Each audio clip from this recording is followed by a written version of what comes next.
அல்லாஹ்வுடைய தூதர் ஸல்லல்லாஹு அலைஹி வஸல்லம் சொன்னார்கள், ஆதமுடைய மகனுக்கு ஒரு ஓடை தங்கம் கிடைத்தாலும் இரண்டாவது ஓடை வேண்டும் என்றுதான் ஆசைப்படுவான். இரண்டாவது ஓடை கிடைத்தால் மூன்றாவது ஓடை தங்கம் வேண்டும் என்று ஆசைப்படுவான். அவனுடைய அந்த பேராசையை மண்ணை தவிர, மரணத்தை தவிர எதுவும் தடுத்து நிறுத்த முடியாது என்று அல்லாஹ்வுடைய தூதர் ஸல்லல்லாஹு அலைஹி வஸல்லம் சொன்னார்கள். அதனால்தான் அல்லாஹ்வின் அருட்கொடையை புரிந்து கொள்வதற்கு ஒரு நியதியை சொன்னார்கள். தூதர், உங்களுக்கு மேல் உள்ளவர்களை பார்க்காதீர்கள், உங்களுக்கு கீழ் உள்ளவர்களை பாருங்கள்.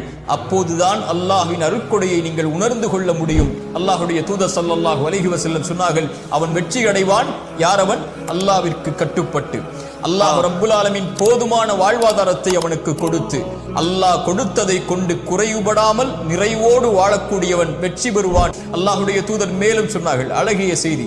ஒரு நாள் காலையில் ஒருவன் எழுந்திருக்கிறான், பாதுகாப்பான நிலையில் 3 வேளை உணவு அவனுக்கு இருக்கிறது, அன்றைய உணவு இருக்கிறது, ஆரோக்கியமான உடல்நிலையை அல்லாஹ் கொடுத்திருக்கிறான். இவன் யார் தெரியுமா? 3 வேளை உணவு, ஆரோக்கியம், பாதுகாப்பு, இந்த 3ம் ஒருவனுக்கு கொடுக்கப்பட்டால், அவன் அதை கொண்டு திருப்தி அடைந்து விட்டால் ஒட்டுமொத்த உலகமும் அவனுக்கு கிடைத்ததை போல் என்று அல்லாஹ்வுடைய தூதர் ஸல்லல்லாஹு அலைஹி வஸல்லம் அவர்கள் சொல்கிறார்கள்.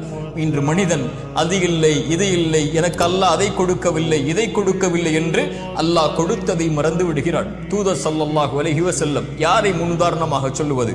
அவர்களுக்கு 3 வேளை உணவு கூட தொடர்ச்சியாக கிடைத்தது கிடையாது. 2 நாள் தொடர்ச்சியாக அவர்களுடைய வீட்டில் அடுப்புகள் எரிக்கப்படுவது கிடையாது. 2 நாள் அவர்களுக்கு ரொட்டி துண்டும் எண்ணெயும் அவர்களுக்கு உணவாக கூட கிடையாது. பசிக்காக வயிற்றில் 2 கல்லை சுமந்து அந்த பசியை கட்டுப்படுத்தி வைத்திருந்தவர்கள். அல்லாஹ்வுடைய தூதர் ஸல்லல்லாஹு அலைஹி வஸல்லமுடைய வாழ்க்கை இப்படி வறுமையிலும் ஏழ்மையிலும் பசியிலும் இருந்தாலும் இரவு ஆனால் சொல்லுவார்கள், யா அல்லாஹ், எனக்கு உணவளித்தாய் நன்றி, எனக்கு தண்ணீரை கொடுத்தாய் நன்றி, பாதுகாப்பை கொடுத்தாய் நன்றி. எத்தனையோ மக்கள் உணவில்லாமல், தாகத்தில், பாதுகாப்பில்லாமல் தவித்துக் கொண்டிருக்கும் போது எனக்கு இதை நீ கொடுத்ததற்கு நன்றி யா அல்லாஹ் என்று அல்லாஹ்வை நிறைவுபட வாழ்ந்தார்கள்.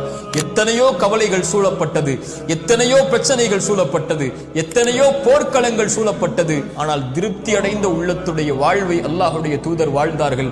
அவர்களைப் போல் மகிழ்வுற வாழ்ந்து மறைந்த ஒரு மனிதன் இந்த பூமியில் இல்லை. ஸல்லல்லாஹு அலைஹி வஸல்லம் அவர்கள் ஒரு அழகிய செய்தியை சொன்னார்கள், மனதில் வையுங்கள்.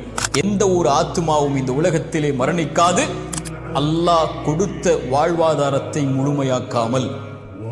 அல்லாஹ் ரப்புல் ஆலமீன் உங்களுக்கு கொடுக்க இருப்பதை அழகிய முறையில், அல்லாஹ் அனுமதித்த முறையில் தேடுங்கள்.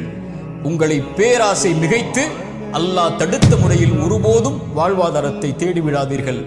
அல்லாஹ்விடத்தில் இருப்பதை அவன் அனுமதித்த முறையில்தான் அவனிடத்தில் இருந்து பெற்றுக்கொள்ள முடியும்.